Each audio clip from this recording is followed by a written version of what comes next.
Yan guys, at ginagawa kami ng tipi para dito sa ginagawa nating farm. Yan. Tipi ng manok guys. Yan. Ayan na oh. Ayan na guys yung forma. Ayan. Yan, oh. May bakal yan. Bakal, spamorma. Ayan guys oh. At pinalaman na sa gitna ang bakal. Yan. Naglagay muna ang ating panday ng semento sa ilalim. Then yan, ipapalaman sa gitna yung ginawa natin bakal. Yan, yung bakal sa gitna. Yan pa yung ibang forma. Yan ang resulta ng paggagawa ng manukan.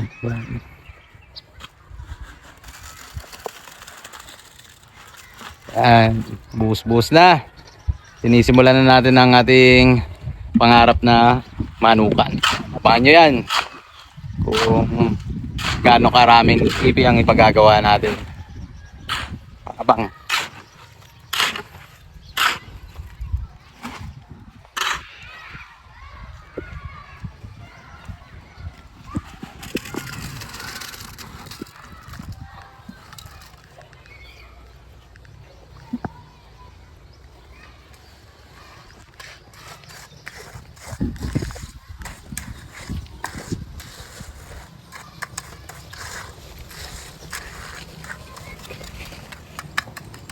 For today's video, kolekta ulit tayo ng panibagong egg sa ating mga dark gray na dinibreed. Yan. Kung kahapon, yung mga nakolekta natin na 12 eggs dun sa ating mga gray ay isinalang na natin ng incubator. Ngayon po, na second day, meron na naman tayong kukolektahin. Kaya tara, samahan nyo ako magkolekta ng mga eggs. Okay? So guys, itong mga alaga natin, ayan. Abangan nyo po bukas guys, abangan nyo po bukas at may parating tayong mga nokis. Yan. Pakikita ko po sa inyo bukas kasi hindi ko na mapapakita mamaya kasi gabi siya dadating. Kaya bukas ko na po ng maga sa inyo ipakikita. Sa ngayon, pakita ko po muna sa inyo yung pagkolekta natin ng itlog. Yan. Ganito po talaga sa probinsya, pakolekta-kolekta lang ng itlog. Ayan po guys. Tingnan nyo po. Yan. Lumalakas na sila guys umitlog. Ngayon napapansin ko sa kanila, pa second day na nila ito na silang tatlo mismo umitlog. Yan, katulad nito, tatlo po yung ating kukolektahin na itlog. Dahil silang tatlo, yan, silang tatlo po yung umitlog ngayong araw. Yan. Kaya ngayon tatlo po yung eggs na makukolekta natin. Kaya kolektahin na po natin guys. Ito po guys yung exciting part. Yan, yung pagkolekta ng mga itlog katulad ito. Yan. Lusot yung kamay natin. Yan. Yan guys, tatlo po ang nakolekta natin ngayong araw. Yan. Lumalakas na po sila umitlog. Dati po pa isa-isa lang kada araw ang nakokolekta natin. Kaya na medyo natagalan natin mapuno yung 12 eggs na isinalang natin sa incubator. Pero ngayon po, tansyado ko, mabilis na lang tayo makakaipo ng mga eggs. Kasi silang tatlo po ito. Itong tatlo po natin na inahin na dark gray na to. Yan. Nagsasabay-sabay na po silang magbigay ng eggs. Yan. Kada araw umiitlog na po sila. Yan. Ito po yung kolekta natin ngayong araw sa kanila. Kaya abang-abang pa po at i-update ko po kayo araw-araw hanggang sa makaipon po ulit tayo ng pangsalang natin na eggs. Yan. I-update ko po kayo bukas sa pagdating ng ating nokis na panibagong i-breed din po natin. Yan. Winner din po yun. Abangan nyo guys. Okay?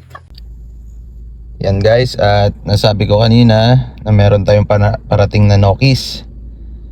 Yan, at inaabangan na natin guys. At dito po tayo ngayon sa Rustan. Yan, at ayan yung 7-Eleven. Time check, it's 1:28 AM. Yan, madaling araw na, nag-aabang pa rin tayo ng nokis. Yan, para sa breeding. Tiyagaan lang. Yan. Antay-antay lang tayo dito guys at hintayin lang natin dumating yung ating delivery ng nokis. Hindi ko na po sa inyo mapapakita to guys ngayon. Siguro po bukas na pagliwanag. Yan. Hey guys, ito na po yung inaabangan natin kanina sa bayan. Ayan guys, oh. Ang ganda. Isang bulik. Another materialis na naman to guys. Galing sa sikat na breeder. Kay Attorney Mendoza.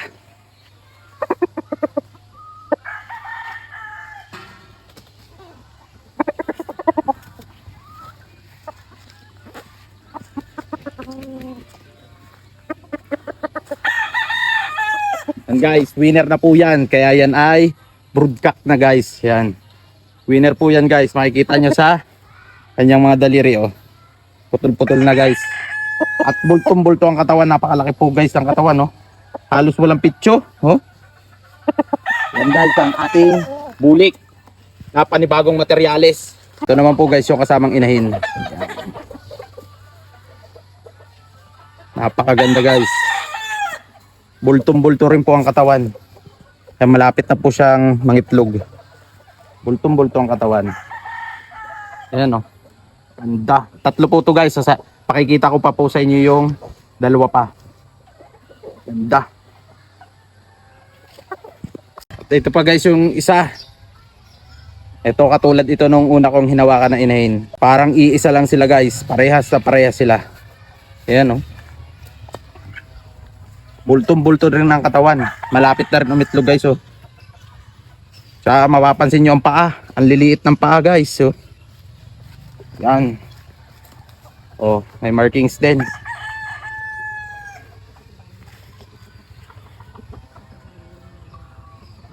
At ang panghuli kukuhain ko na guys. At ito na guys yung pangatlo. Napakaganda rin. Ayan oh.